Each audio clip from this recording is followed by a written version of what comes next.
Oppo is back. So in 2022, it all got a little bit orcs with Oppo and the European smartphone market. There was a bit of a dust-up between them and Nokia, and basically Oppo had to pull out, which was a shame because Oppo phones are really nice. Just before that happened, I reviewed the Find X5 Pro, but also the Reno 12, I think it was. And no, not the Reno 12, that's recent. The Reno 8. And I loved the looks, I loved the camera performance in particular, and just the overall feel of those Oppo phones was fantastic. So to not have them anymore in Europe was a bit of a bummer. The good news is Oppo have sorted all that stuff out. Let's get into these phones. Let's start with the similarities between these two phones. So they're both running the MediaTek Dimensity 9400 chip, which is a big deal. This is MediaTek's latest flagship chip, and the X8 and the X8 Pro are among the first phones in the world to receive it. I'll get onto what that means in a bit, but they also have 16 gig of RAM each. They both have the Pro XDR display, which has 4,500 nits of peak brightness, PWM dimming, 120 Hz refresh rate, all the stuff you expect these days from a Android phone. They've got IP68 and IP69 water resistance and 80 watt Super VOOC charging with 50 watt wireless charging. They also have face unlocking and fingerprint unlocking, so they're both quite similar in that respect. In terms of the differences, I have noted them down. The X8, as you would expect, has a slightly smaller display than the X8 Pro. The X8 is also lighter at 193 grams versus 215 grams. The X8 has slimmer bezels on the display, which is a bit unusual. You know, the more expensive one has thicker bezels. They're still not very thick. The X8 has a slightly smaller battery than the X8 Pro, and the X8 Pro has this thing here, which isn't called the camera control, it's called the quick button.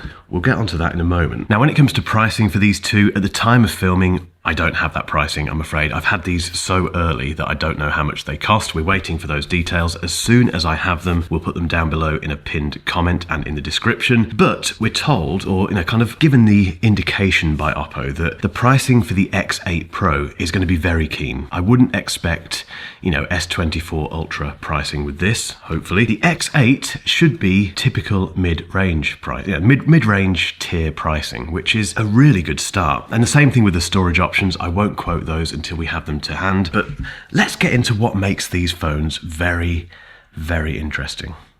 Let's talk about the design, and as I mentioned at the start of the video, Oppo make lovely looking phones. These two are no different. Starting with the X8, it's kind of earmarked by this massive camera bump, which is called the Cosmos ring, and it has a Hasselblad logo in there, which I'll come on to in a bit. The rest of the phone is just lovely. This is the pink version, although it's very hard to capture the pinkness because it's very muted. You can only see it in certain light. I like that. I like the fact it almost shifts color. It's a really interesting choice of material, and also the way they've put the color onto the phone. So I love that. The X8 Pro feels more rounded in the hand. It's a bit bigger, but not massively bigger. The Cosmos ring is a bit bigger as well. This is the white version, which has a kind of marble effect, which is very difficult to get across on camera. They are just very premium looking phones. They both have this alert slider, which in a world of buttons becoming very uninteresting and not very clicky, this is a proper,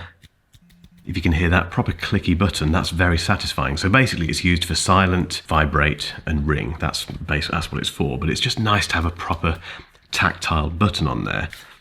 I love the look of these phones. As for the displays, I get to this part of these reviews and I don't always know what to say, particularly when it comes to Android phones. And this is a good thing, by the way, because they are all really, really nice. These are both 4,500 nits. They both have 4,500 nits of peak brightness.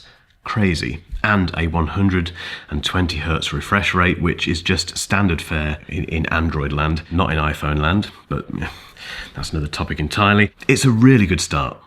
Let's talk about performance, and as mentioned earlier, these both have the MediaTek Dimensity 9400 chip inside, which is a brand new chip. It's the flagship chip from MediaTek, and in real terms that means 35% faster CPU and 41% faster GPU for these phones, and it represents, according to Oppo, one of the biggest generational jumps in power and efficiency that they've had. So this is a big deal. It also has an advanced cooling system with more effective thermal gel and a triple Wi-Fi antenna setup, which, if you put both of those things together, for people who want a lot of performance, gamers for instance, and people who, I still don't know what these people do, I'm not judging, but I don't know what these people do to max out the performance of their phones. But for those people, that group of users of these phones, that is good news. However, performance for me is always a moot point, and I hate saying that. It annoys me. It's probably annoying you, but I use my phones normally. So I use them for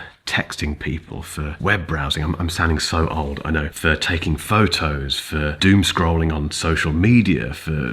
That's it. You know, that is the main stuff that I do with my phone. And I've not used a phone in the last couple of years really, that has felt slow or sluggish or even that's crashed. Phones never crash these days, do they? When was the last time that you had a phone crash? So it's very difficult to talk about performance in these videos. I don't do benchmarks. The only thing I will say is that these both feel super buttery smooth, which I say that in all of these videos, but they really do. The battery performance is superb. They'll get you into 2 days, no problem whatsoever. The standby time on most Android phones, this is the case, but certainly on these two, is unbelievable. They last for days on standby. If you don't do anything with them not that you would, but if it's a second phone, for instance, they go on forever and ever and ever. We get all of the AI stuff that you'd expect, and both of these phones do those things brilliantly. And they're available now. There's even a share to iOS feature, so if you want to share a photo or something from one of these phones to an iPhone, you can do that. The iPhone does need an app installing, and it does use Wi-Fi to do the transfer, but it's nice to have a little bit of system interoperability built in. I do like that. But let's get on to the party trick that both of these phones have.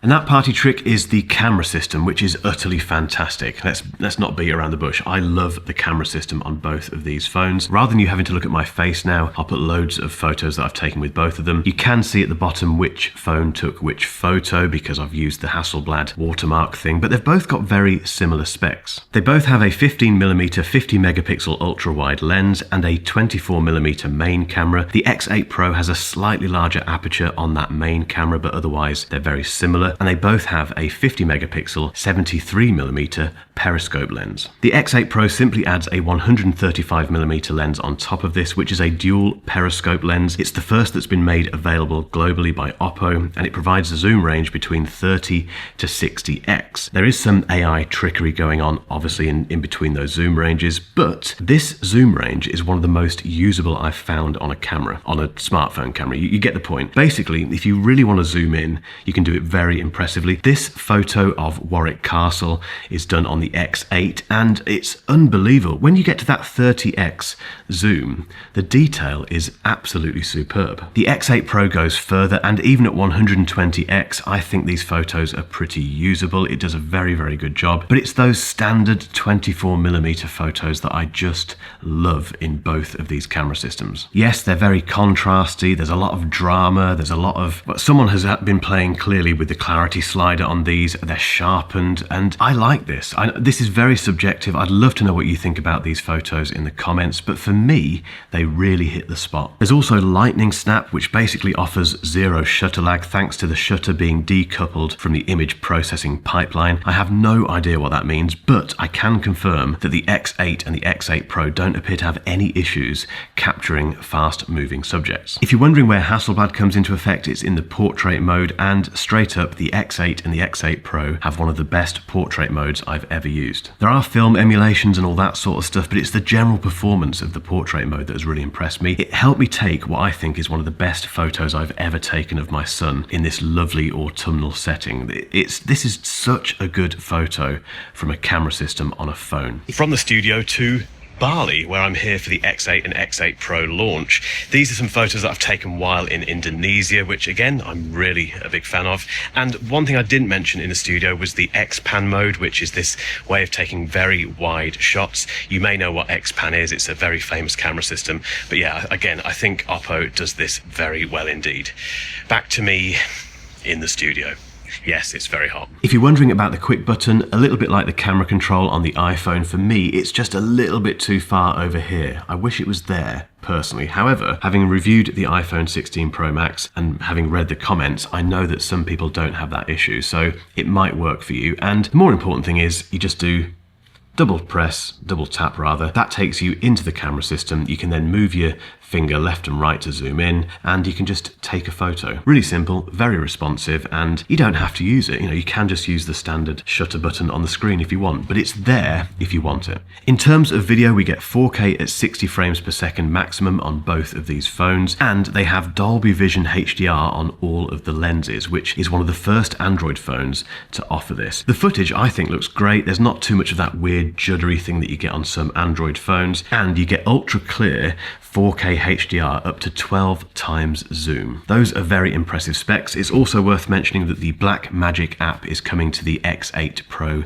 later this year, which will give you even more camera controls for this one. And this brings me to my inevitable conclusion about the X8 and the X8 Pro.